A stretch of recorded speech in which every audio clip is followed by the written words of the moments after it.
And now back to our favourite hobby here on the internet, yelling at retards. The operator of the Fukushima Daiichi nuclear plant has sent a robot inside one of the damaged reactors. The inspection was aimed at pinpointing areas where water is leaking.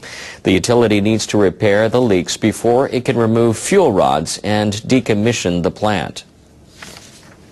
Tokyo Electric Power Company plans to fill the containment vessels of the reactors with water before retrieving the melted fuel rods. But highly radioactive wastewater continues to leak out of the containment vessels of the number 1 to number 3 reactors. So TEPCO first has to repair the damage to the containment vessels and suppression chambers underneath. TEPCO on Wednesday sent a robot with 5 cameras and a dosimeter into a scaffold around the number 2 reactor's suppression chamber. Workers maneuvered the robot to check about 90% of the upper part of the 125-meter donut-shaped chamber, but they found no serious damage or deformation. The utility says there were no leaks or water leaks or traces in manholes on the chamber where leakage had been suspected. But TEPCO has not been able to confirm the conditions of pipes connecting the suppression pool and the containment vessel, where the company also suspects water is leaking. Come out to the coast, we'll get together, have a few laughs. The Tokyo Metropolitan Government is warning that 9,700 people could die if a major earthquake were to hit directly under the capital city. The death toll would be 50% more than earlier estimates. The government's first estimate in 6 years is based on a worst-case scenario of a magnitude 7.3 quake occurring in the northern part of Tokyo Bay. They also say the quake could be closer to the surface than previously assumed. It says about 1/3 of Tokyo's 23 wards could experience tremors up to an intensity of 7, which is the maximum on the Japanese scale. It also predicts 70% of the area could experience tremors of 6+. The government's estimate says such a quake could collapse or heavily damage nearly 400,000 buildings. It adds that if the quake hits at around 6 p.m. on a windy winter day, fires could destroy about 200,000 buildings. I can't imagine what might happen. When I think of last year's disaster in Tohoku, we could be next. So we have to prepare properly. Millions of people would be stranded in such a disaster. Collapsed buildings and fires would keep nearly 5.2 million people from being able to return home. Of these, 1.6 million would have to seek shelter outdoors. The government also estimated tsunami damage to Tokyo resulting from a magnitude 8 quake occurring at an underwater trough south of Tokyo.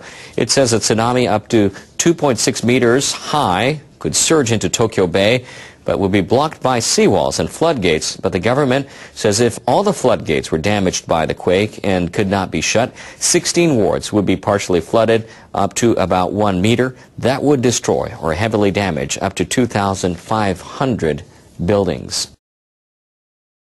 This documentary shows what life has been like for people in Fukushima ever since the nuclear emergency. The film Ordinary Life is the work of a cameraman from Sapporo in northern Japan. NHK World's Toru Shimokoshi has more.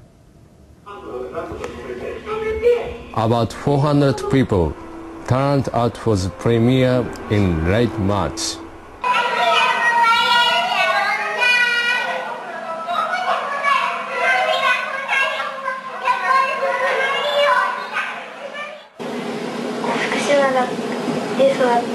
I'm afraid that people will discriminate against me because I lived in Fukushima. I'm also worried that I'll have to live differently than other people. Cameraman Taizo Yoshida interviewed 50 people for his 18-minute documentary. They describe how they cope with radiation. We might be able to return home in 10 years. We won't be alive then. We'll be dead in a few years. Yoshida arrived in Fukushima a month after the disaster. While working as a volunteer, he shot the film. People in Fukushima have to go about their daily routine while protecting themselves from radiation. That is their ordinary life now. I think it's hard to put all these feelings into words, but if you approach them sincerely, they'll give you good answers. The invisible threat of radiation has affected the people's lives.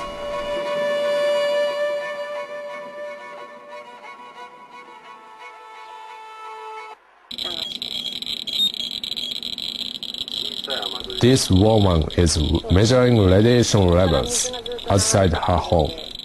Yoshida followed mothers who are trying to protect their children. The most shocking thing of all was something my young son asked.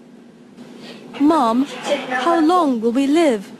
He's just a child, much too young to worry about things like that. Mirei Suzuki is one of the mothers who appears in the film. Her son, a college student, lives outside Fukushima.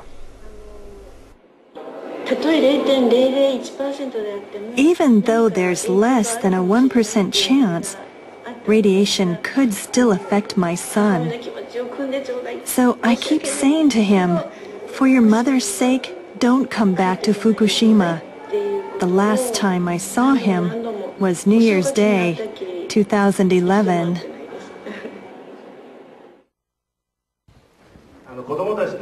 Suzuki attended the premiere. Speaking as a mother, she asked the audience to stay interested in the people affected by the nuclear incident. We adults have to think about the future of the generations that follow us. It's our responsibility.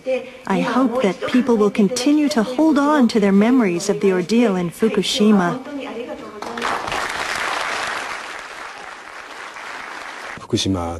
People who live far from Fukushima don't understand what it's like to deal with radiation every day.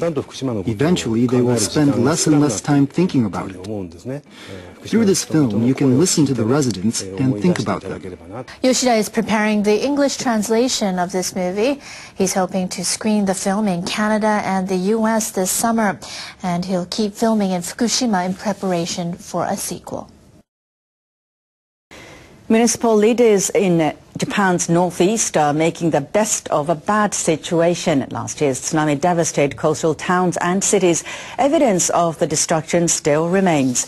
So locals are offering visitors disaster area tours. We're taking you on one for this week's Road Ahead. Here's NHK World's Yukari Kondo. 本当にあったのかなっていうようなもう姿になってしまってます。 Junko Sasaki from Miyako City leads a tour. The city's tourism office hired her in February as a disaster area guide. The tsunami carried out some of her family members. It also left her jobless. Sasaki found, looking back on the ordeal, how to bear. Then, a friend in Tokyo asked her if things up north were back to normal. She said she hadn't heard much news about the area. That was what made Sasaki apply for the guide position. I was worried that everyone just assumed things were back to normal here. Things are slowly getting better, but we are nowhere close to being back on our feet. In Miyako City, the tsunami swept over one of Japan's largest seawalls. It killed more than 420 people, and the extent of damage was beyond imagination. Before leading her first tour, Sasaki did some research. She knew that many visitors intend to learn about disaster prevention through the experiences of people who went through the calamity. On this day, she visits a local fishing business to see how well the industry is recovering. We are still working on it. By the beginning of June, we should be able to store the kelp in our facilities. At first, Sasaki thought giving tours of the devastated area would be too much for her. But now, as she sees the area rebuilding little by little, she's keen to get the message out to others.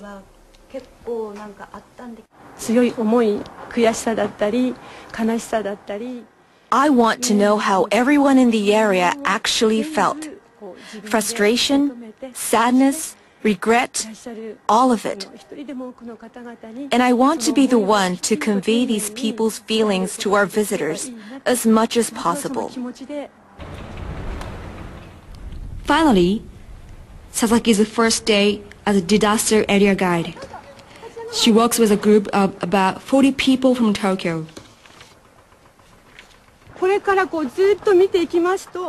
You can see that the trees on that mountain are black. They were burned by the fires. They built a processing plant there, and the seaweed cultivation is doing very well.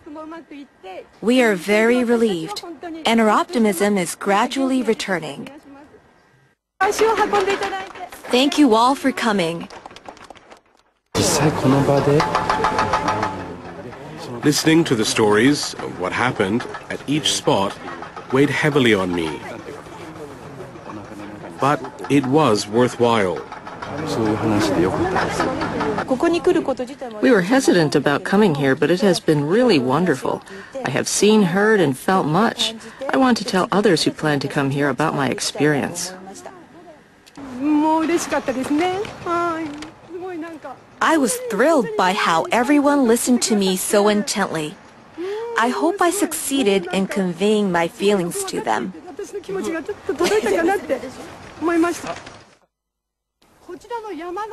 By guiding visitors through the devastated areas, Sasaki and others benefit many people. The visitors get a better idea of how to prevent disasters. The locals make sure that memories of their ordeal are not soon forgotten. Yukari Kondo, NHK World, Miyako.